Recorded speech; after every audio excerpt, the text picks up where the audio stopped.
어떤 사람들은 당신이 그들을 위해 존재한다고 생각합니다. 그들은 당신의 친절을 당연하게 여기고 당신의 도움을 요구하며 당신이 거절하면 당신을 이기적이라고 부릅니다. 그들은 당신과 함께 있을 때만 행복해하고 당신이 필요할 때는 어디에도 없습니다. 혹시 지금 이 순간 누군가의 얼굴이 떠오르고 있지는 않나요? 우리는 모두 진정한 사랑과 관심을 갈망합니다. 하지만 때로는 그 갈망이 우리를 맹목적으로 만들어 우리를 이용하려는 사람들의 진짜 의도를 보지 못하게 합니다. 칼 융은 인간의 무의식에 숨겨진 그림자를 통해 이러한 관계의 역학을 깊이 있게 분석했습니다. 그는 우리가 자신의 내면을 모르면 다른 사람들이 그 무지함을 이용할 수 있다고 말했습니다. 오늘 우리가 이야기할 것은 단순히 나쁜 사람들을 피하는 방법이 아닙니다.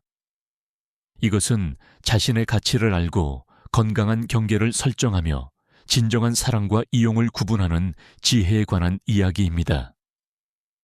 융의 심리학적 통찰을 통해 우리는 왜 어떤 사람들이 계속해서 우리를 이용하려 하는지, 그리고 우리는 왜 그것을 허용하게 되는지를 이해하게 될 것입니다.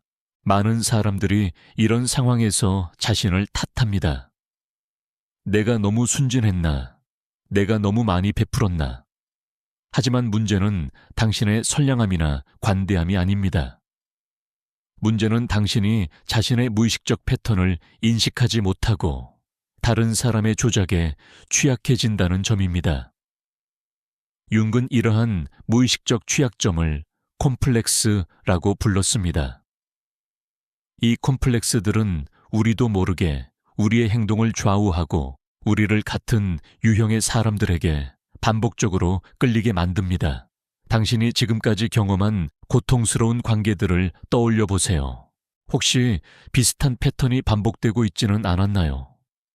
처음에는 그 사람이 정말 당신을 이해하고 사랑하는 것처럼 보였지만 시간이 지나면서 당신은 점점 더 많은 것을 주고 있는데 받는 것은 점점 줄어들고 있었던 것은 아닌가요?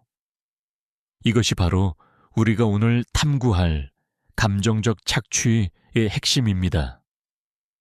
사람들이 당신을 이용한다는 것을 깨닫는 순간은 고통스럽습니다. 특히 당신이 그 사람을 진심으로 아꼈다면 더욱 그렇죠. 하지만 융은 이런 고통스러운 깨달음이야말로 진정한 성장의 시작이라고 말했습니다. 그는 이를 개성화 과정의 중요한 단계라고 보았습니다. 우리가 자신의 그림자를 마주하고 무의식적 패턴을 의식화할 때 비로소 진정한 자유를 얻을 수 있다는 것입니다. 오늘 이 영상을 통해 여러분은 자신을 이용하려는 사람들의 미묘하지만 명확한 신호들을 읽는 법을 배우게 될 것입니다. 또한 왜 우리가 그런 관계에 빠지게 되는지, 그리고 어떻게 그런 관계에서 벗어날 수 있는지에 대한 실질적인 통찰을 얻게 될 것입니다. 가장 중요한 것은 이 모든 과정을 통해 당신이 자신의 진정한 가치를 발견하고 더 이상 다른 사람의 승인이나 인정에 의존하지 않는 내적 힘을 기를 수 있다는 점입니다. 많은 사람들이 착각하는 것 중 하나는 이런 문제가 단순히 안 좋은 사람을 만나서 생기는 것이라고 생각하는 것입니다. 하지만 융의 관점에서 보면 이것은 우리 내면의 무의식적 역학과 깊은 관련이 있습니다. 우리가 자신의 내면을 알지 못하면 우리는 다른 사람들의 무의식적 프로젝션의 대상이 되기 쉽습니다. 즉, 다른 사람들이 우리를 통해 자신의 미해결된 심리적 욕구를 충족시키려 한다는 것입니다. 이제 우리는 이 복잡하지만 중요한 주제를 함께 탐구해 나갈 것입니다. 단순한 조언이나 표면적인 해결책이 아닌 융의 깊이 있는 심리학적 통찰을 바탕으로 한 진정한 변화와 성장의 길을 찾아갈 것입니다. 인간관계에서 가장 혼란스러운 부분 중 하나는 상대방의 진정한 의도를 파악하는 것입니다. 특히 한국의 정서적 맥락에서 우리는 정이라는 개념 때문에 때로는 명확한 경계 설정을 어려워합니다. 하지만 융은 진정한 사랑과 이용을 구분하는 것은 우리의 정신적 건강과 성장에 필수적이라고 강조했습니다.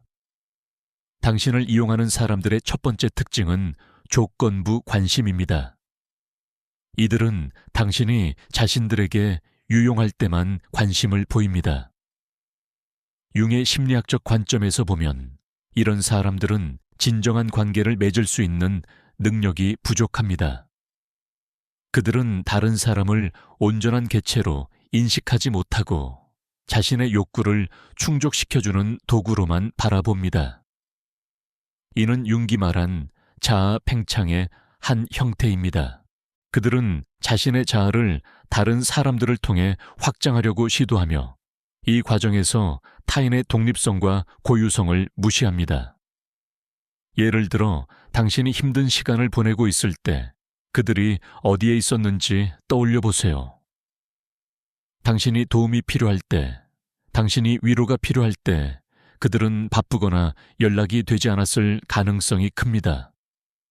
하지만 그들이 무언가 필요할 때는 어떤가요? 갑자기 당신이 얼마나 소중한 사람인지, 얼마나 믿을 만한 사람인지에 대해 이야기하지 않던가요? 이런 패턴을 윤근 투사의 개념으로 설명했습니다.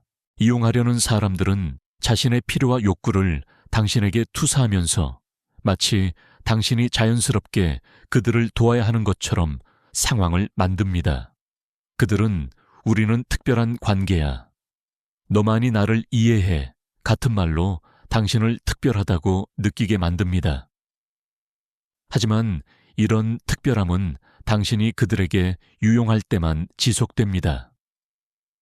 융은 건강한 관계에서는 상호성이 자연스럽게 나타난다고 말했습니다.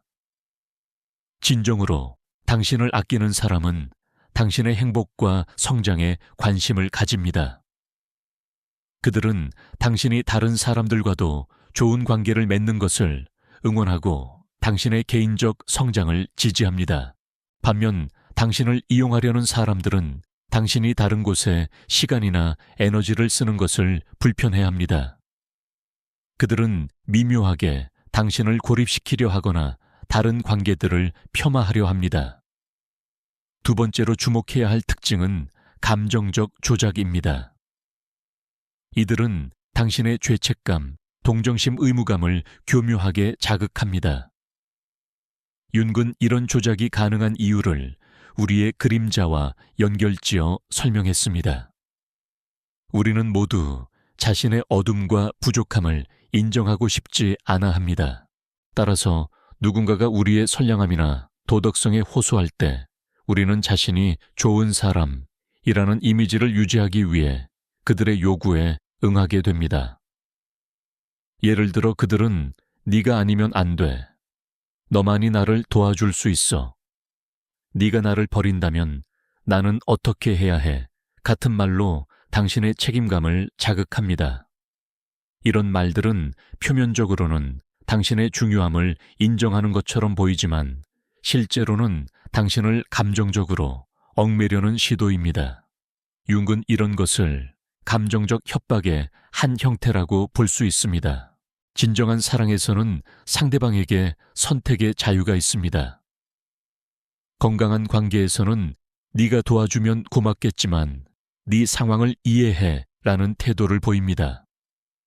하지만 이용하려는 사람들은 당신의 거절을 개인적인 배신으로 받아들이고 당신이 죄책감을 느끼도록 만듭니다. 세 번째 특징은 일방적인 소통입니다. 이들과의 대화를 자세히 관찰해보면 대부분의 내용이 그들의 문제, 그들의 필요, 그들의 감정에 관한 것임을 알 수 있습니다. 당신이 자신의 이야기를 하려고 하면 그들은 금세 주제를 자신에게로 돌리거나 당신의 경험을 자신의 것과 비교하며 더 큰 관심을 요구합니다. 융은 건강한 개성화 과정에서 중요한 요소 중 하나가 경청이라고 말했습니다. 진정으로 성숙한 사람은 다른 사람의 내면 세계에 진정한 호기심을 가지고 있습니다.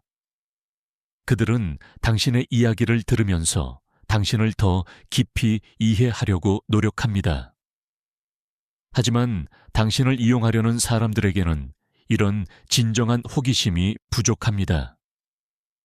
그들에게 당신은 문제 해결사이거나 감정적 쓰레기통일 뿐입니다. 또한 이들은 당신의 성공이나 행복에 대해 진심으로 기뻐하지 못합니다.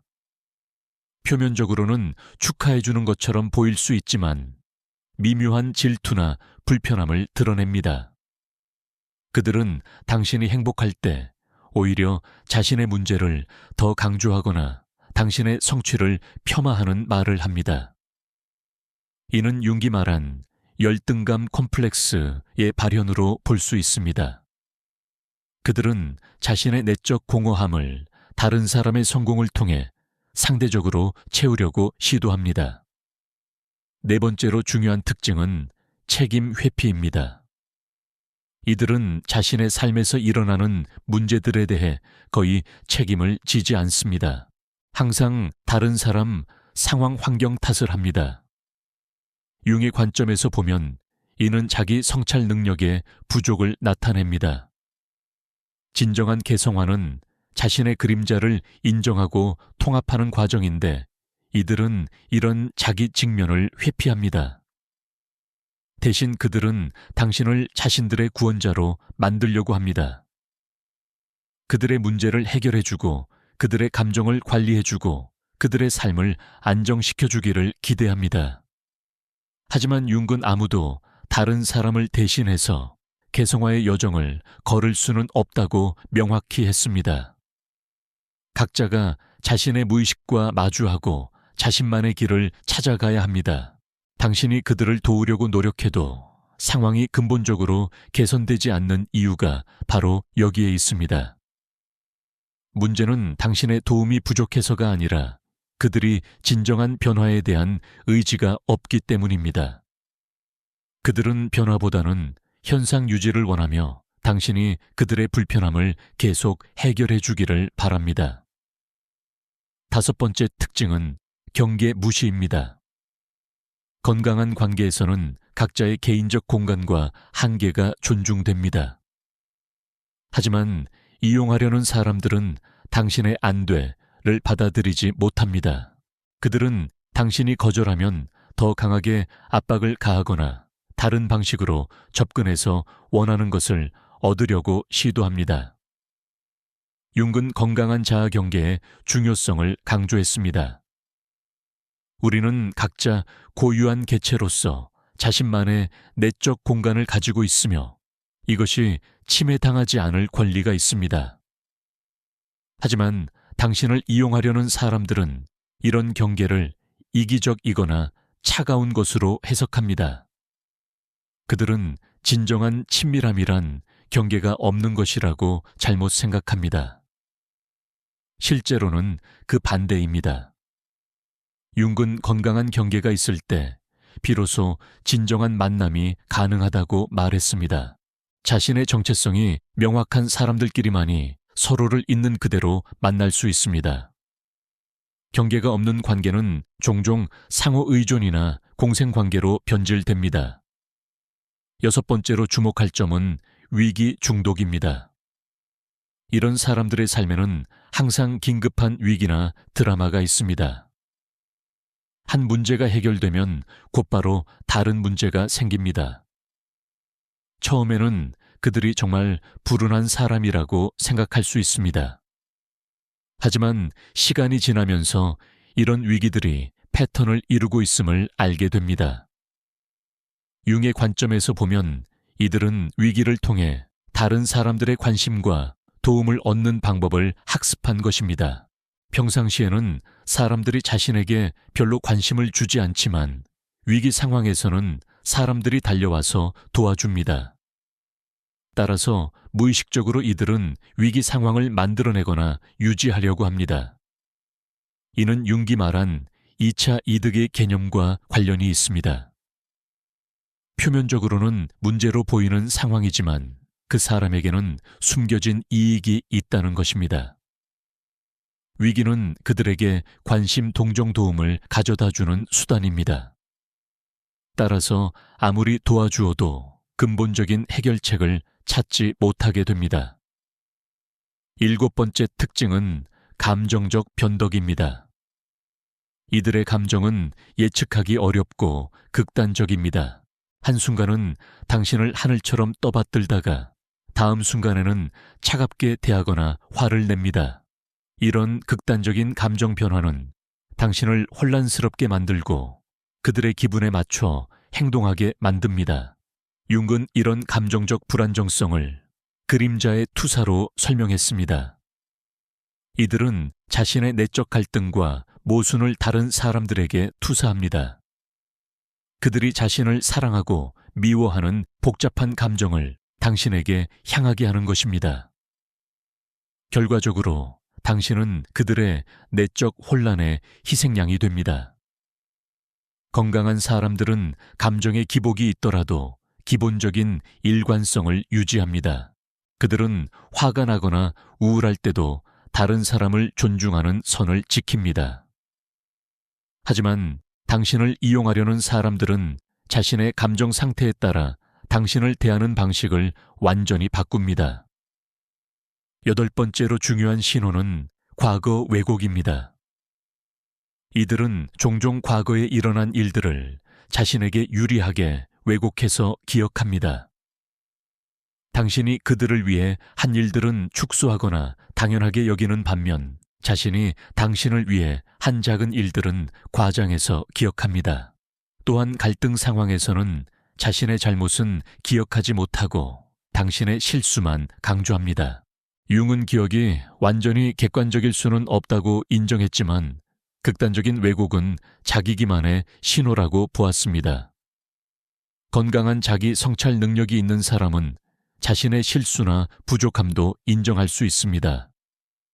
하지만 이용하려는 사람들은 자신의 이미지를 보호하기 위해 현실을 왜곡합니다. 9번째 특징은 미래 약속입니다. 이들은 항상 미래에 당신에게 보상해주겠다고 약속합니다. 지금은 힘들지만 나중에 꼭 갚을게. 상황이 나아지면 내가 너를 도와줄게 같은 말들을 반복합니다. 하지만 실제로는 그 나중이 오지 않거나 와도 약속을 지키지 않습니다. 융의 관점에서 보면 이는 현재의 책임을 회피하는 방법입니다. 미래의 불확실한 약속으로 현재의 불균형을 정당화하려는 것입니다. 건강한 관계에서는 상호성이 현재에도 나타납니다. 완벽하게 균형 잡힐 필요는 없지만 기본적인 호혜성은 지속적으로 유지됩니다.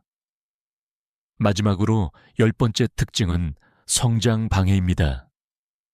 이들은 겉으로는 당신을 지지하는 것처럼 보이지만 실제로는 당신의 성장을 방해합니다.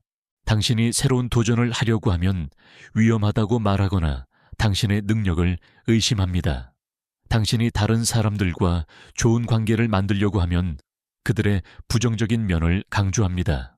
융은 진정한 사랑이란 상대방의 개성화 과정을 지지하는 것이라고 말했습니다. 건강한 관계에서는 서로의 성장을 응원하고 격려합니다. 하지만 당신을 이용하려는 사람들은 당신이 성장해서 자신을 떠날까봐 두려워합니다. 따라서 의도적이든 무의식적이든 당신을 현재 상태에 머물게 하려고 합니다. 이제 우리는 왜 우리가 이런 사람들에게 끌리게 되는지 살펴봐야 합니다. 융은 우리의 무의식 속에 있는 콤플렉스들이 특정한 유형의 사람들을 자석처럼 끌어당긴다고 설명했습니다. 만약 당신이 어린 시절에 조건부 사랑을 경험했다면, 즉, 당신이 특정한 행동을 할 때만 사랑받을 수 있었다면 성인이 되어서도 비슷한 패턴의 관계를 반복할 가능성이 높습니다. 예를 들어 부모가 당신이 순종적이고 도움이 될 때만 사랑을 표현했다면 당신의 무의식은 내가 유용해야 사랑받을 수 있다는 믿음을 형성했을 것입니다.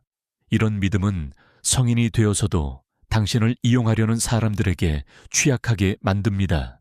당신은 그들의 요구에 응함으로써 사랑받는다는 착각을 하게 됩니다. 또 다른 무의식적 패턴은 구원자 콤플렉스입니다. 어떤 사람들은 다른 사람을 구원하거나 고쳐주는 것을 통해 자신의 가치를 확인하려고 합니다. 이런 사람들은 문제가 많은 사람들에게 끌리게 되고 그들의 삶을 개선해 주려고 노력합니다. 하지만 융은 이런 시도가 실패할 수밖에 없다고 말했습니다. 왜냐하면 진정한 변화는 그 사람 스스로 원할 때만 가능하기 때문입니다. 구원자 콤플렉스를 가진 사람들은 종종 자신의 도움이 필요한 사람들을 무의식적으로 찾아다닙니다. 그들은 내가 아니면 이 사람은 어떻게 될까? 라는 생각에 사로잡혀 있습니다. 하지만 이는 실제로는 상대방을 약한 존재로 보는 오만한 시각일 수 있습니다. 모든 사람에게는 자신의 문제를 해결할 수 있는 내적 자원이 있다는 것을 인정하지 못하는 것입니다. 융은 건강한 관계가 되려면 서로를 동등한 성인으로 인정해야 한다고 강조했습니다. 한쪽이 구원자이고 다른 쪽이 피해자인 관계는 진정한 친밀감을 만들어낼 수 없습니다. 이런 관계에서는 권력의 불균형이 생기고 결국 양쪽 모두가 진정한 성장을 경험하지 못하게 됩니다. 또 다른 중요한 무의식적 패턴은 버림받음에 대한 두려움입니다. 어린 시절에 버림받거나 거부당한 경험이 있는 사람들은 성인이 되어서도 관계를 잃을까봐 극도로 두려워할 수 있습니다. 이런 두려움은 그들로 하여금 다른 사람의 부당한 대우를 참게 만듭니다. 그들은 적어도 이 사람이라도 내 곁에 있다는 생각으로 이용당하는 관계를 유지합니다. 하지만 융은 이런 두려움에 기반한 관계는 진정한 관계가 아니라고 말했습니다. 진정한 사랑에는 자유가 있어야 합니다. 상대방이 언제든지 떠날 수 있다는 것을 인정하면서도 함께 있기를 선택하는 것이 진정한 관계입니다. 두려움 때문에 매달리는 관계는 결국 양쪽 모두를 질식시킵니다. 감정적 굶주림도 우리를 이용당하기 쉽게 만드는 요인입니다. 오랫동안 진정한 사랑과 관심을 받지 못한 사람들은 조금이라도 관심을 보이는 사람에게 과도하게 반응할 수 있습니다.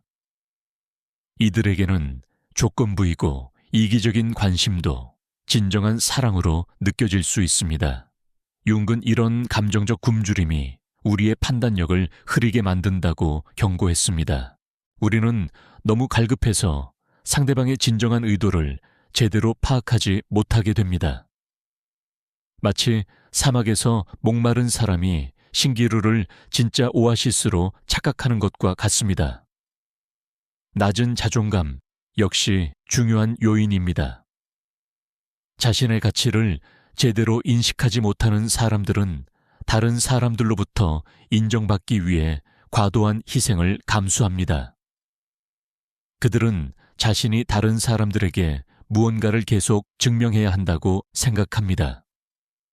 이런 사람들은 나는 이 정도밖에 받을 자격이 없다는 무의식적 믿음을 가지고 있을 수 있습니다. 융은 진정한 자존감은 외부의 승인이 아닌 내면의 통합에서 나온다고 말했습니다. 우리가 자신의 빛과 그림자를 모두 받아들이고 온전한 자신을 사랑할 수 있을 때 비로소 다른 사람들의 승인에 의존하지 않게 됩니다.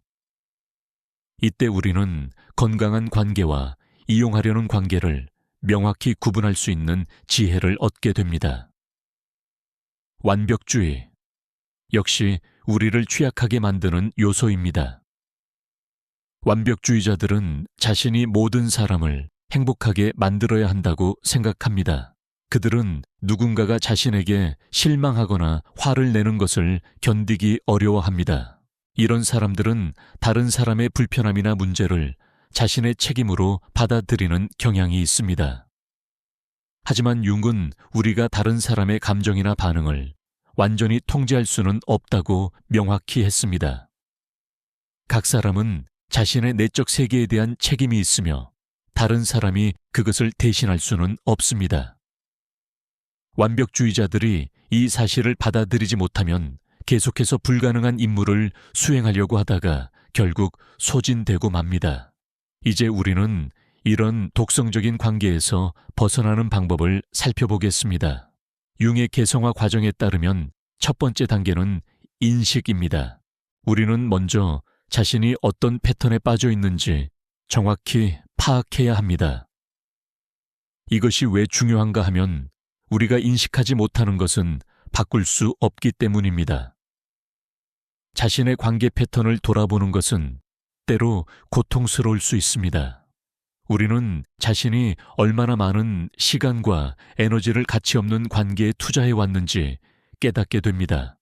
또한 우리가 진정한 사랑이라고 생각했던 것들이 실제로는 이용이었다는 것을 받아들여야 할 수도 있습니다. 하지만 융은 이런 고통스러운 깨달음이야말로 진정한 자유의 시작이라고 말했습니다. 두 번째 단계는 경계 설정입니다. 경계란 단순히 안 돼라고 말하는 것이 아닙니다. 그것은 자신의 가치관 필요 한계를 명확히 알고 그것을 지키는 것입니다. 건강한 경계는 벽이 아니라 문과 같습니다. 적절한 사람들에게는 열어주고 부적절한 행동에 대해서는 닫아주는 것입니다. 경계 설정이 어려운 이유는 종종 우리가 이기적이라는 비난을 받을까봐 두려워하기 때문입니다. 특히 한국 문화에서는 배려심과 정을 중시하기 때문에 자신의 필요를 명확히 표현하는 것을 불편해할 수 있습니다. 하지만 융은 건강한 이기심과 파괴적인 이기심을 구분했습니다. 건강한 이기심은 자신을 돌보고 보호하는 것이며 이것이 없으면 결국 다른 사람들을 진정으로 도울 수도 없게 됩니다. 경계를 설정할 때 중요한 것은 일관성입니다. 한번 설정한 경계는 지켜야 합니다. 만약 당신이 이번 한 번만이라는 예외를 계속 만든다면 상대방은 당신의 경계가 진짜가 아니라는 것을 학습하게 됩니다. 그들은 당신을 더 강하게 압박하면 결국 원하는 것을 얻을 수 있다고 생각하게 됩니다. 세 번째 단계는 감정적 분리입니다. 이것이 가장 어려운 부분일 수 있습니다. 우리는 오랫동안 그들의 감정에 동조해 왔기 때문에 그들이 화나거나 슬퍼하면 자동적으로 우리도 책임감을 느끼게 됩니다. 하지만 융은 각자의 감정에 대한 책임은 그 사람 자신에게 있다고 명확히 했습니다. 감정적 분리란 냉정해지는 것이 아닙니다. 그것은 상대방의 감정을 인정하면서도 그것이 당신의 책임이 아니라는 것을 인식하는 것입니다. 네가 화나는 것을 이해하지만 그것은 네 감정이고 네가 처리해야 할 일이야 라는 태도를 유지하는 것입니다. 이 과정에서 상대방은 당신을 더 강하게 압박할 수 있습니다. 그들은 당신이 변했다, 차가워졌다, 이기적이 되었다고 비난할 수 있습니다. 이는 융이 말한 투사의 전형적인 예입니다. 그들은 자신의 변화에 대한 두려움을 당신에게 투사하고 있는 것입니다. 이런 비난에 흔들리지 않는 것이 중요합니다. 네 번째 단계는 자기 돌봄입니다. 오랫동안 다른 사람들을 돌보느라 자신을 소홀히 해온 사람들은 자기 돌봄이 어색하고 죄스럽게 느껴질 수 있습니다. 하지만 융은 자기 사랑이 모든 건강한 관계의 기초라고 말했습니다. 우리가 자신을 진정으로 사랑할 때 비로소 다른 사람들도 진정으로 사랑할 수 있게 됩니다. 자기 돌봄에는 신체적, 정서적, 정신적 측면이 모두 포함됩니다. 충분한 휴식을 취하고 건강한 음식을 먹고 규칙적으로 운동하는 것도 중요합니다. 하지만 그보다 더 중요한 것은 자신의 내면 세계에 관심을 갖는 것입니다. 자신의 꿈, 희망, 두려움, 욕구를 탐구하고 이해하는 시간을 갖는 것입니다. 융은 일기 쓰기를 자기 인식의 중요한 도구로 권했습니다. 매일 자신의 생각과 감정을 기록하다 보면 자신의 패턴과 변화를 객관적으로 관찰할 수 있게 됩니다. 또한 꿈을 기록하고 분석하는 것도 무의식의 지혜에 접근하는 좋은 방법입니다. 5번째 단계는 새로운 관계 기준 설정입니다. 이제 당신은 어떤 관계가 건강하고 어떤 관계가 독성적인지 알게 되었습니다. 앞으로 새로운 사람들을 만날 때 이 기준들을 적용해야 합니다. 처음부터 상호 존중과 호혜성이 있는지 주의 깊게 관찰해야 합니다. 건강한 관계의 징표들을 명확히 알아두는 것이 좋습니다. 건강한 사람들은 당신의 개인적 시간과 공간을 존중합니다. 그들은 당신의 다른 관계들을 응원하고 지지합니다. 그들은 자신의 문제에 대한 책임을 지며 당신에게 과도한 구원을 요구하지 않습니다. 그들은 당신의 성공과 행복을 진심으로 기뻐합니다. 또한 건강한 사람들은 갈등을 건설적으로 해결할 수 있는 능력을 가지고 있습니다. 그들은 화가 나거나 실망할 때도 상대방을 인격적으로 공격하지 않습니다. 그들은 자신의 감정을 책임지고 문제 해결을 위해 협력하려고 노력합니다. 6번째 단계는 과거 관계 정리입니다. 이미 독성적인 관계에 얽혀 있다면 그 관계를 어떻게 정리할 것인지 결정해야 합니다. 모든 관계를 완전히 끊어야 하는 것은 아닙니다. 때로는 관계의 성격을 바꾸거나 거리를 두는 것만으로도 충분할 수 있습니다. 가족 관계처럼 완전히 끊기 어려운 경우에는 감정적 거리두기가 필요할 수 있습니다. 물리적으로는 만나더라도 감정적으로는 깊이 관여하지 않는 것입니다. 이는 냉정함이나 복수가 아니라 자기 보호의 한 형태입니다. 완전히 관계를 끊어야 하는 경우도 있습니다. 특히 상대방이 당신의 경계 설정을 지속적으로 무시하고 조작이나 괴롭힘을 계속하는 경우가 그렇습니다. 이런 결정을 내리는 것은 어렵지만 때로는 자신의 정신적 건강을 위해 필요합니다. 관계를 정리할 때는 명확하고 단호하게 해야 합니다. 모호한 메시지를 주면 상대방이 희망을 갖고 계속 연락을 시도할 수 있습니다. 또한 길게 설명하거나 변명할 필요도 없습니다. 나는 이 관계가 나에게 건강하지 않다고 생각해서 거리를 두기로 했다는 정도의 간단한 설명으로 충분합니다. 7번째 단계는 지속적인 자기 성찰입니다. 독성적인 관계에서 벗어나는 것은 일회성 사건이 아닙니다. 그것은 지속적인 과정입니다. 우리의 무의식적 패턴들은 쉽게 바뀌지 않기 때문에 계속해서 자신을 관찰하고 성찰해야 합니다. 때로는 과거의 패턴이 다시 나타날 수도 있습니다. 이는 실패가 아니라 학습의 기회입니다. 중요한 것은 빨리 알아차리고 수정하는 것입니다. 융근 개성화가 평생에 걸친 여정이라고 말했습니다. 완벽해지는 것이 목표가 아니라 계속 성장하고 깨어있는 것이 목표입니다. 정기적으로 자신의 관계들을 점검해보는 것도 좋은 습관입니다. 이 관계에서 나는 행복한가? 나는 존중받고 있는가? 이 관계는 나의 성장에 도움이 되는가? 와 같은 질문들을 스스로에게 던져보세요. 만약 대부분의 답이 부정적이라면 그 관계에 대해 다시 생각해 볼 필요가 있습니다. 8번째 단계는 건강한 관계 구축입니다. 독성적인 관계들을 정리한 후에는 그 빈 자리를 건강한 관계들로 채워나가야 합니다. 이는 시간이 걸리는 과정입니다. 진정한 친밀감과 신뢰는 하루아침에 만들어지지 않기 때문입니다. 새로운 관계를 만들 때는 성급하게 깊어지려고 하지 마세요. 시간을 들여 상대방을 알아가고 서로의 가치관과 생활 방식이 호환되는지 확인해 보세요. 작은 것들부터 시작해서 점진적으로 신뢰를 쌓아가는 것이 좋습니다.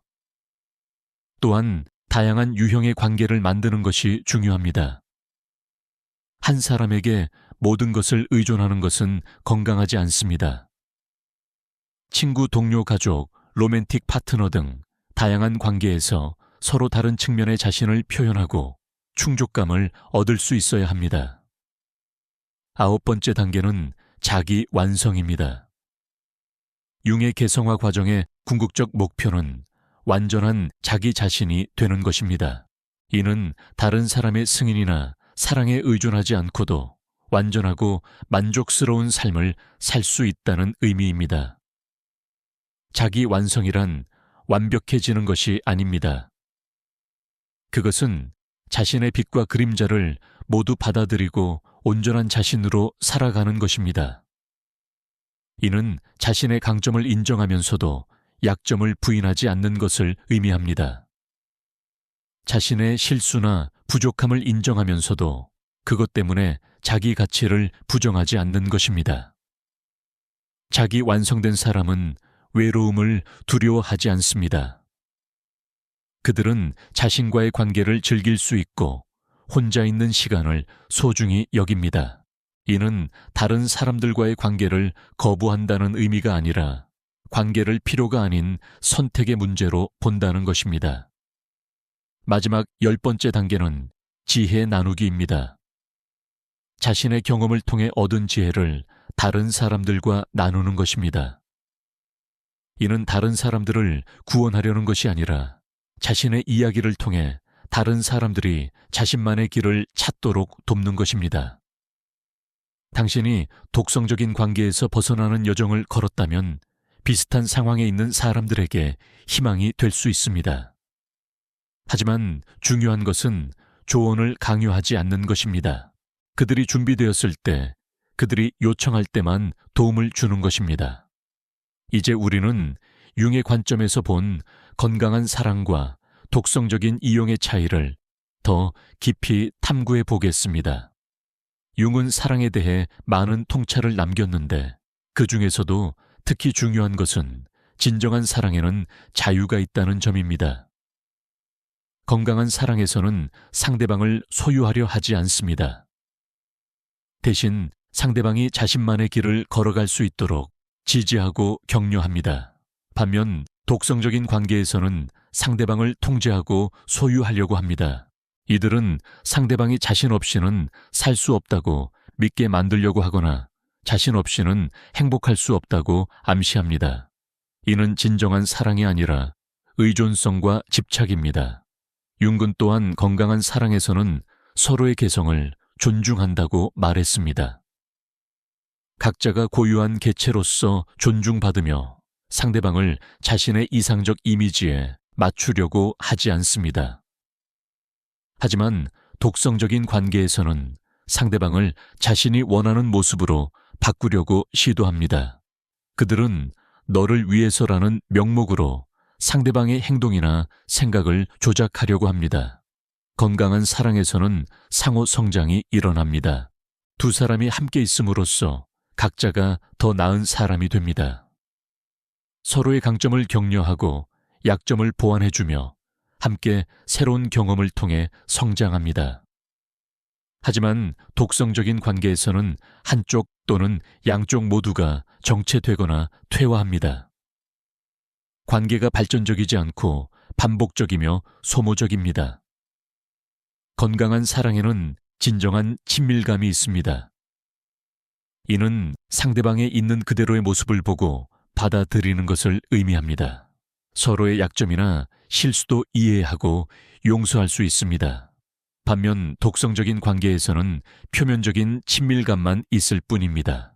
상대방의 진짜 모습을 알고 싶어 하지도 않고 자신의 진짜 모습을 보여주는 것도 두려워합니다.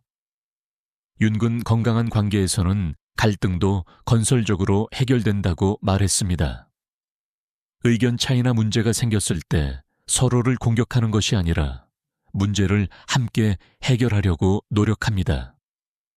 각자의 입장을 이해하려고 하고 타협점을 찾으려고 합니다. 하지만 독성적인 관계에서는 갈등이 파괴적입니다. 문제를 해결하는 것보다는 누가 옳은지를 가리려고 하거나 상대방을 굴복시키려고 합니다. 건강한 사랑에서는 신뢰가 기반이 됩니다. 서로에 대한 깊은 믿음이 있고 상대방이 자신을 배신하지 않을 것이라고 확신합니다. 이 신뢰는 맹목적인 것이 아니라 상대방의 일관된 행동과 말을 통해 쌓인 것입니다. 반면 독성적인 관계에서는 의심과 불안이 지배적입니다.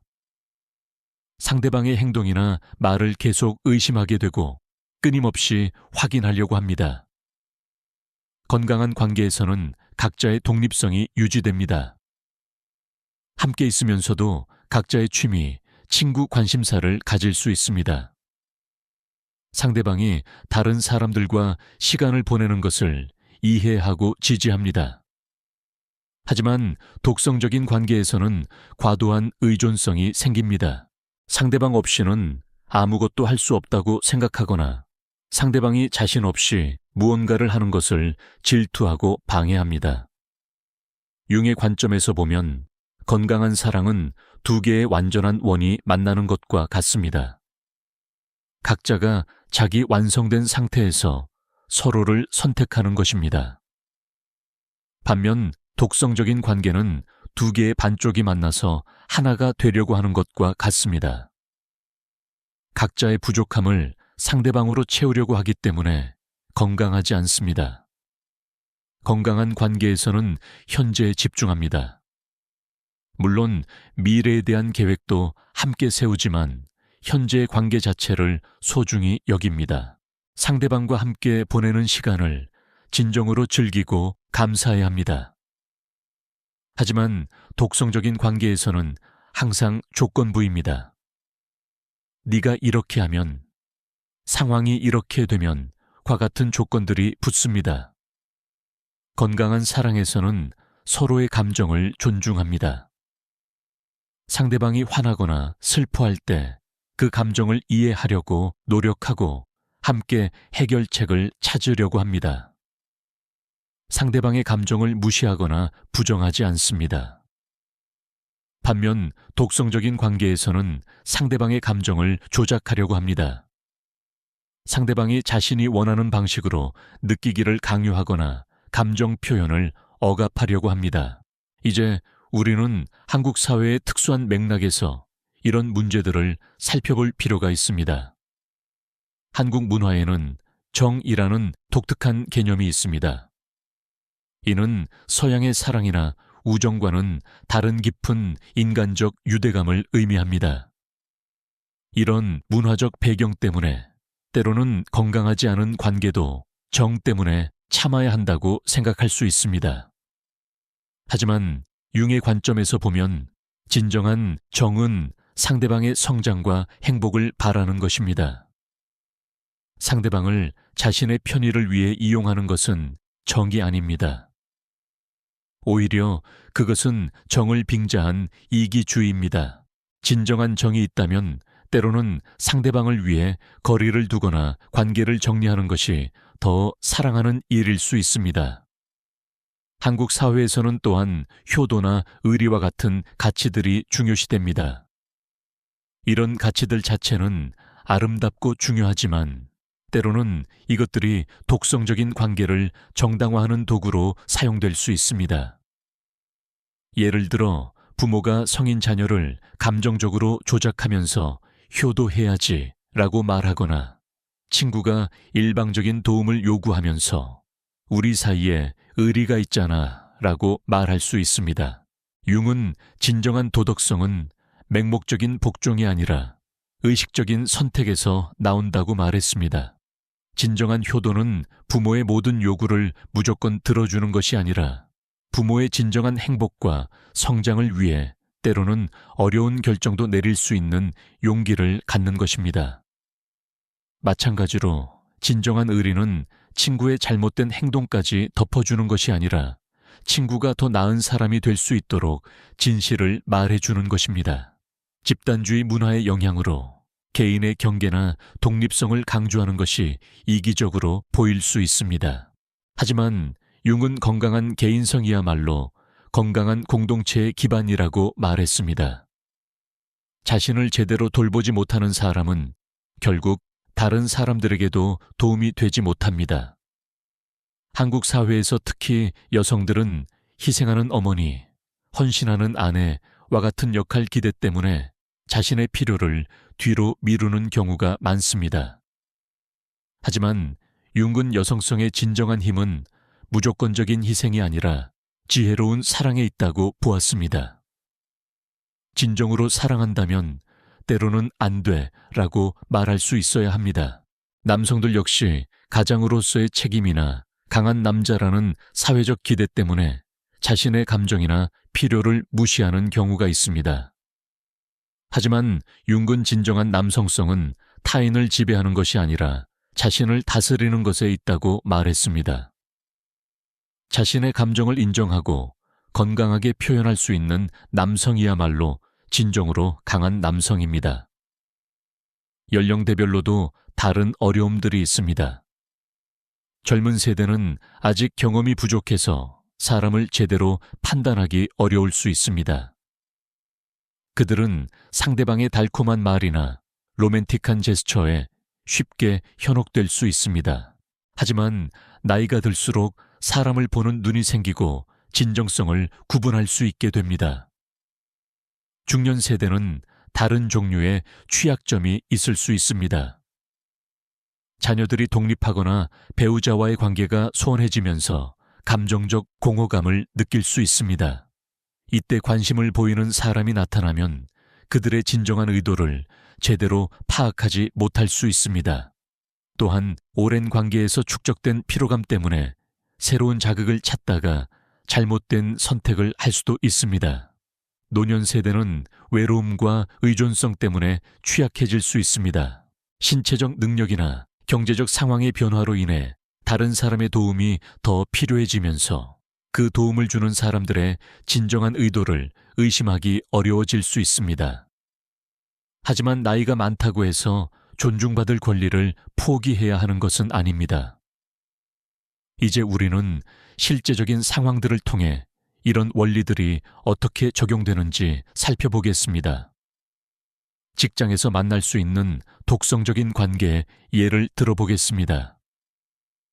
어떤 동료가 항상 당신에게 자신의 일을 떠넘기면서 네가 나보다 이런 걸 더 잘하잖아 라고 말한다면 이는 조작적인 칭찬입니다.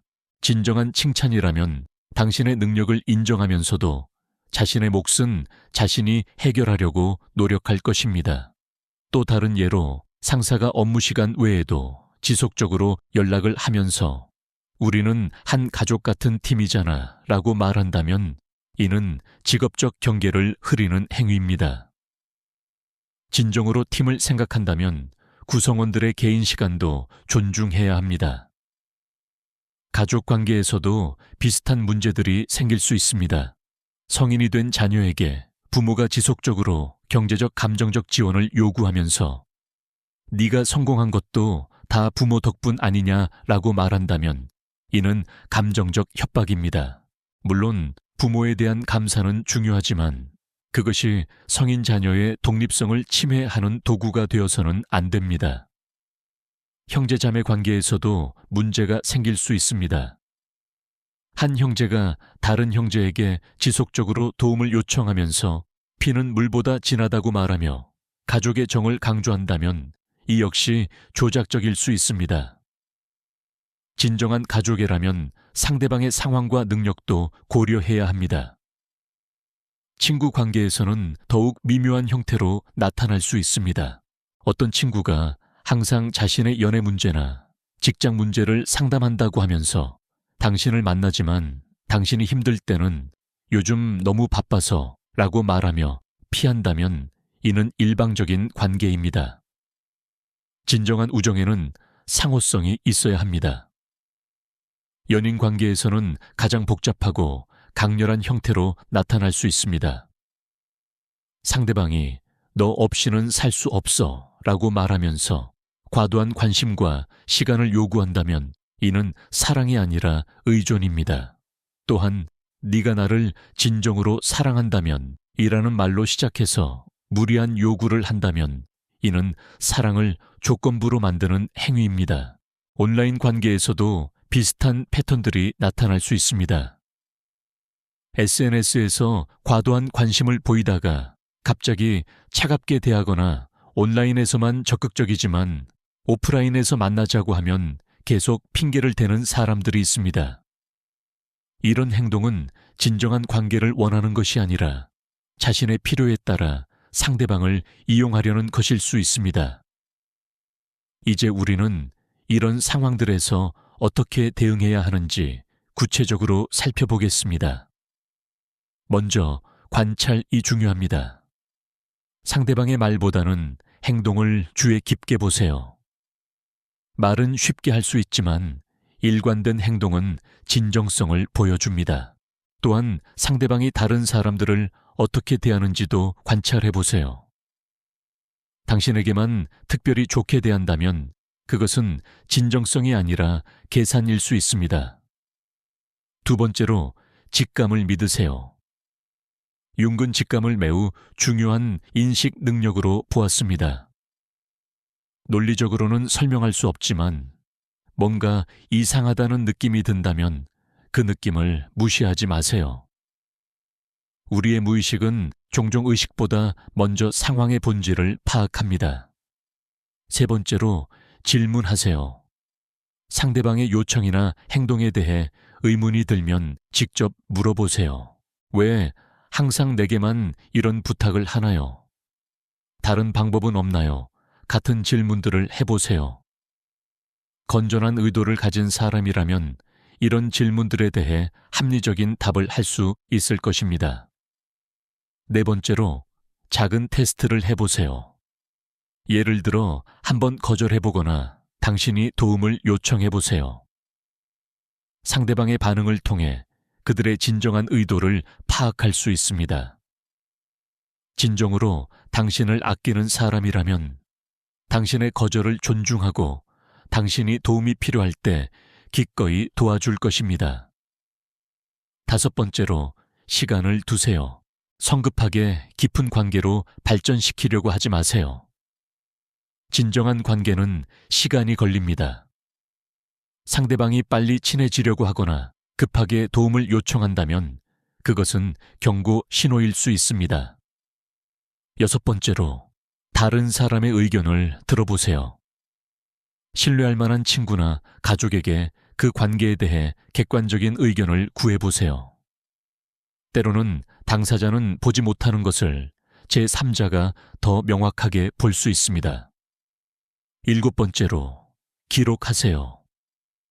중요한 약속이나 대화 내용을 기록해 두세요. 나중에 상대방이 말을 바꾸거나 약속을 지키지 않을 때 객관적인 증거가 될 수 있습니다. 또한 패턴을 파악하는 데도 도움이 됩니다. 여덟 번째로 전문가의 도움을 받는 것을 고려해 보세요. 특히 복잡하거나 오래된 관계 문제의 경우 상담사나 심리치료사의 도움을 받는 것이 유익할 수 있습니다. 융심리학에 기반한 치료는 특히 관계 패턴을 이해하는 데 도움이 됩니다. 아홉 번째로 자기 돌봄을 우선시하세요. 다른 사람을 돕는 것도 중요하지만 먼저 자신이 건강해야 합니다. 충분한 휴식, 영양 운동, 취미 생활을 통해 자신의 에너지를 보충하세요. 자신이 고갈된 상태에서는 올바른 판단을 내리기 어렵습니다. 마지막으로 인내심을 가지세요. 관계 패턴을 바꾸는 것은 시간이 걸리는 과정입니다. 때로는 실수를 하거나 과거의 패턴으로 돌아갈 수도 있습니다. 하지만 그것을 자신을 탓하는 이유로 삼지 마세요. 대신 배움의 기회로 받아들이고 계속 성장해 나가세요. 융은 인간관계에서 가장 중요한 것 중 하나가 진정성이라고 말했습니다. 진정성이란 가면을 벗고 있는 그대로의 자신을 보여주는 것입니다. 하지만 동시에 상대방도 진정성을 보여주기를 기대할 권리가 있습니다. 만약 상대방이 계속해서 가면을 쓰고 있다면 그것은 건강한 관계가 될 수 없습니다. 또한 융은 상호성의 중요성을 강조했습니다. 건강한 관계에서는 주고받는 것이 균형을 이뤄야 합니다. 완벽하게 50대 50일 필요는 없지만 한쪽만 계속 주거나 받는 관계는 지속될 수 없습니다. 이런 불균형이 지속되면 주는 쪽은 소진되고 받는 쪽은 의존적이 됩니다. 성장도 건강한 관계의 중요한 지표입니다. 진정한 관계에서는 서로가 서로를 통해 성장합니다. 새로운 것을 배우고 자신의 한계를 확장하며 더 나은 사람이 됩니다. 하지만 독성적인 관계에서는 성장이 일어나지 않습니다. 대신 반복적인 패턴과 드라마가 계속됩니다. 자유도 중요합니다. 건강한 관계에서는 각자가 자유롭게 선택할 수 있습니다. 상대방과 함께 있는 것도 선택이고, 때로는 혼자 있는 것도 선택입니다. 다른 사람들과 관계를 맺는 것도 자유입니다. 하지만 독성적인 관계에서는 이런 자유가 제한됩니다. 존중은 모든 건강한 관계의 기초입니다. 서로의 의견, 감정, 경계, 선택을 존중해야 합니다. 의견이 다르더라도 상대방을 인격적으로 공격하지 않습니다. 감정이 상하더라도 상대방의 인격을 부정하지 않습니다. 이제 우리는 특별히 어려운 상황들에 대해 이야기해 보겠습니다. 가족 관계에서 독성적인 패턴이 나타날 때는 어떻게 해야 할까요? 가족은 선택할 수 없는 관계이기 때문에 더욱 복잡합니다. 하지만 융은 가족 관계라고 해서 무조건 참아야 하는 것은 아니라고 말했습니다. 부모와의 관계에서 문제가 있을 때는 먼저 성인으로서의 자신을 확립해야 합니다. 많은 성인들이 부모 앞에서는 여전히 어린아이처럼 행동합니다. 하지만 진정한 효도는 성인으로서 부모를 대하는 것입니다. 부모의 감정이나 반응에 대한 책임을 지려고 하지 마세요. 부모도 성인이므로 자신의 감정에 대한 책임이 있습니다.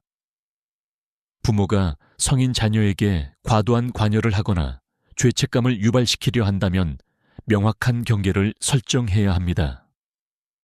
저는 이제 성인이고 제 삶에 대한 결정권이 있습니다 라고 말하는 것은 불효가 아닙니다. 오히려 건강한 성인으로 성장했다는 증거입니다. 형제 자매와의 관계에서도 비슷한 원칙이 적용됩니다. 형제 자매라고 해서 무조건적인 희생을 해야 하는 것은 아닙니다. 각자가 성인으로서 자신의 삶에 대한 책임을 져야 합니다. 한 형제가 지속적으로 다른 형제에게 의존하려고 한다면 그것을 계속 허용하는 것은 그 사람의 성장에도 도움이 되지 않습니다. 배우자나 연인과의 관계에서는 더욱 미묘한 문제들이 생길 수 있습니다. 사랑한다는 이유로 상대방의 독성적인 행동을 참는 경우가 많습니다. 하지만 융은 진정한 사랑에는 자기 희생만 있는 것이 아니라 자기 존중도 있어야 한다고 말했습니다. 연인이 당신을 통제하려고 하거나 다른 사람들과의 관계를 방해하거나 당신의 개인적 시간과 공간을 침해한다면 이는 사랑이 아닙니다. 진정한 사랑은 상대방이 자유롭게 자신을 표현할 수 있도록 지지합니다. 질투나 소유욕은 사랑이 아니라 불안감의 표현입니다. 결혼 생활에서도 비슷한 문제들이 생길 수 있습니다. 결혼했다고 해서 개인의 정체성을 포기해야 하는 것은 아닙니다. 건강한 결혼에서는 두 개의 독립적인 객체가 만나서 함께 성장해 나갑니다. 한쪽이 다른 쪽을 완전히 자신에게 맞추려고 한다면 그것은 건강하지 않습니다. 직장에서의 독성적인 관계는 또 다른 어려움을 제공합니다. 경제적 필요 때문에 쉽게 관계를 끊을 수 없기 때문입니다. 하지만 그렇다고 해서 무조건 참아야 하는 것은 아닙니다. 직장에서도 기본적인 인간적 존중은 받을 권리가 있습니다. 상사가 업무와 관련 없는 개인적인 일까지 떠맡기려고 하거나 감정적으로 조작하려고 한다면 이에 대해 적절히 대응해야 합니다. 전문적이고 정중한 태도로 경계를 설정할 수 있습니다. 죄송하지만 이것은 제 업무 범위를 벗어나는 것 같습니다. 라고 말하는 것은 정당한 권리입니다. 동료들 사이에서도 비슷한 문제들이 생길 수 있습니다. 어떤 동료가 자신의 일을 계속 떠맡기려고 하거나 당신의 성과를 가로채려고 할 수 있습니다. 이런 경우에는 명확한 문서화와 의사소통이 필요합니다. 친구 관계에서는 감정적 조작이 가장 교묘하게 나타날 수 있습니다. 진짜 친구라면 우리가 언제부터 이런 사이였나? 같은 말들로 당신의 죄책감을 자극할 수 있습니다. 하지만 진정한 친구라면 당신의 한계와 상황을 이해해야 합니다. 오랜 친구라고 해서 무조건적인 희생을 해야 하는 것은 아닙니다. 시간이 지나면서 사람은 변하고 관계도 변합니다. 과거의 정에만 의존해서 현재의 불균형을 정당화할 수는 없습니다. 때로는 오랜 친구와도 거리를 둘 필요가 있을 수 있습니다. 온라인 관계에서는 또 다른 종류의 복잡성이 있습니다.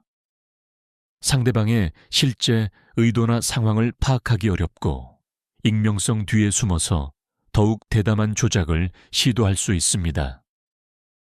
온라인에서 만난 사람과의 관계에서는 더욱 신중해야 합니다. SNS에서 과도한 관심을 보이다가 갑자기 무시하는 사람들, 온라인에서만 적극적이지만 실제 만남은 회피하는 사람들, 개인정보나 돈을 요구하는 사람들은 특히 주의해야 합니다.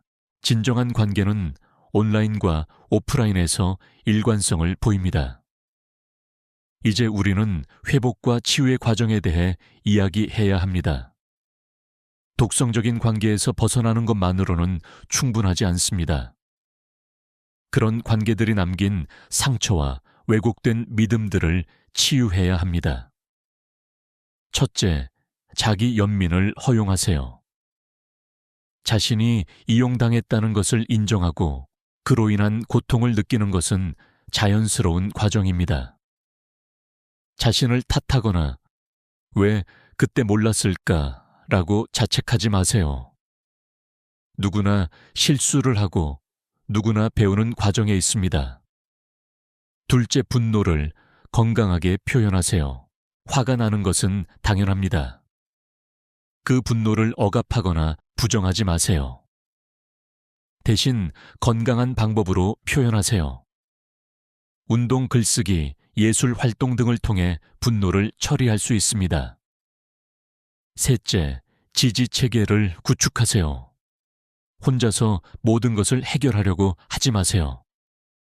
신뢰할 만한 친구, 가족 또는 전문가의 도움을 받으세요. 당신의 경험을 이해하고 지지해 줄 수 있는 사람들과 함께 하세요. 넷째, 새로운 활동을 시작하세요. 독성적인 관계에서 벗어난 후에는 건전한 활동들로 시간을 채우는 것이 좋습니다. 새로운 취미, 운동, 학습, 봉사활동 등을 통해 긍정적인 에너지를 만들어 보세요. 다섯째, 전문적 도움을 받는 것을 주저하지 마세요. 특히 오랫동안 독성적인 관계에 노출되었거나 트라우마가 있는 경우 전문 상담사의 도움이 필요할 수 있습니다. 융심리학에 기반한 치료는 특히 무의식적 패턴을 이해하고 변화시키는 데 효과적입니다. 여섯째, 시간을 주세요. 치유는 하룻밤에 일어나지 않습니다. 때로는 좋아졌다가도 다시 힘들어질 수 있습니다. 이는 정상적인 과정입니다. 자신에게 인내심을 가지고 작은 진전도 인정하고 격려하세요. 일곱째, 의미 찾기를 해보세요. 고통스러운 경험도 우리를 성장시키는 교훈이 될 수 있습니다. 그 경험을 통해 무엇을 배웠는지, 앞으로 어떻게 더 지혜롭게 살 수 있을지 생각해 보세요. 융근 우리의 상처도 치유되면 지혜가 된다고 말했습니다. 8째, 감사하기를 연습하세요. 아무리 힘든 상황에서도 감사할 것들을 찾아보세요. 건강 지지해주는 사람들, 배움의 기회, 새로운 시작의 가능성 등. 감사는 우리의 관점을 바꾸고 치유를 촉진합니다. 9째, 미래에 대한 희망을 품으세요. 과거의 상처 때문에 미래에 대해 절망하지 마세요. 더 건강하고 행복한 관계들이 가능하다고 믿으세요. 그 믿음이 새로운 현실을 만들어낼 것입니다. 마지막으로 다른 사람 돕기를 고려해 보세요. 자신이 충분히 회복되었다면 비슷한 상황에 있는 다른 사람들을 도울 수 있습니다. 당신의 경험과 지혜가 다른 사람에게는 소중한 도움이 될 수 있습니다. 윤근 개성화 과정이 개인적인 것만이 아니라 집단적인 의미도 있다고 말했습니다. 우리가 자신의 무의식적 패턴을 의식화하고 변화시킬 때 그것은 전체 인류의 의식 발전에도 기여합니다. 당신이 독성적인 관계에서 벗어나 건강한 관계를 만들어가는 것은 단순히 개인적인 성취가 아닙니다. 그것은 더 나은 세상을 만들어가는 일입니다. 우리는 또한 다음 세대를 위해서도 이런 변화를 만들어 가야 합니다. 우리가 건강한 관계의 모범을 보일 때 우리의 자녀들과 주변 사람들도 그것을 배우게 됩니다. 독성적인 관계의 대물림을 끊고 건강한 사랑의 문화를 만들어가는 것이 우리의 책임입니다. 이제 우리가 이 여정의 끝에 다가왔습니다. 여기서 가장 중요한 메시지를 다시 한번 강조하고 싶습니다. 당신은 사랑받을 가치가 있는 소중한 존재입니다. 당신은 존중받을 권리가 있고 행복할 권리가 있으며 자신만의 길을 걸어갈 권리가 있습니다. 다른 사람들이 당신을 이용하려고 한다고 해서 당신의 가치가 줄어드는 것은 아닙니다. 오히려 그것은 그들의 내적 공허함과 미성숙함을 보여주는 것일 뿐입니다. 당신은 그들의 문제를 해결해 줄 의무가 없고 그들의 감정적 쓰레기통이 될 필요도 없습니다. 진정한 사랑은 조건이 없습니다. 당신이 무언가를 해주어야만 사랑받는 것이 아닙니다. 당신은 그저 존재하는 것만으로도 사랑받을 가치가 있습니다. 이 사실을 깊이 받아들이고 자신을 진정으로 사랑하는 법을 배우세요. 건강한 관계는 가능합니다. 서로를 존중하고 지지하며 함께 성장해가는 관계들이 분명히 존재합니다. 과거의 상처 때문에 포기하지 마세요. 대신 더욱 지혜롭게, 더욱 선별적으로 관계를 맺어가세요. 당신의 직감을 믿으세요. 당신의 내면에는 옳고 그름을 구분할 수 있는 지혜가 있습니다. 다른 사람들의 말에 휘둘리지 말고 자신의 내면의 목소리에 귀를 기울이세요. 윤기 말했듯이 당신의 무의식에는 당신을 인도할 지혜가 있습니다. 경계를 설정하는 것은 이기적인 일이 아닙니다. 그것은 자기 존중이며 건강한 관계를 위한 필수 조건입니다.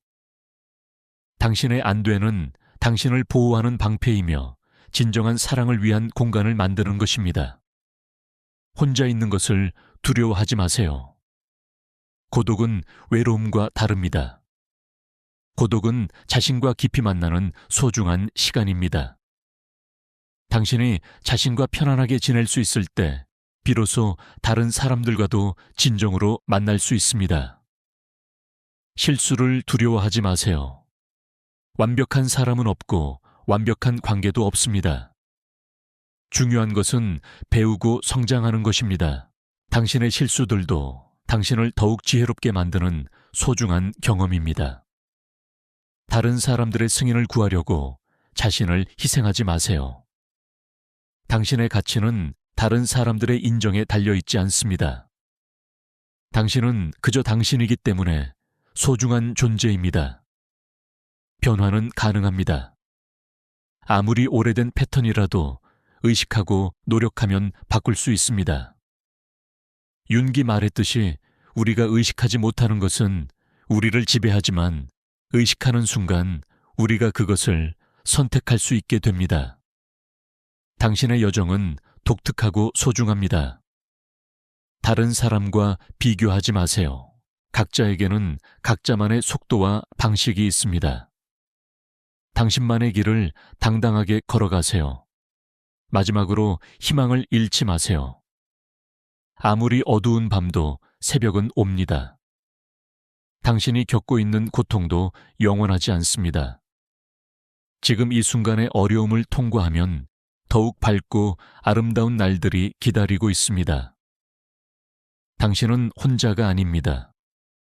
전 세계 수많은 사람들이 비슷한 여정을 걷고 있습니다. 우리는 모두 진정한 사랑과 행복을 찾아가는 길 위에 있습니다. 서로를 응원하고 지지하며 함께 성장해 나가겠습니다. 지금 이 순간부터 새로운 시작입니다. 과거에 얽매이지 말고 미래에 대한 두려움도 버리세요. 현재 이 순간 여기에서 당신의 새로운 인생이 시작됩니다. 당신은 할 수 있습니다. 당신은 사랑받을 자격이 있고 행복할 자격이 있으며 자유로울 자격이 있습니다. 용기를 내세요. 첫걸음을 떼세요. 당신의 진정한 삶이 당신을 기다리고 있습니다.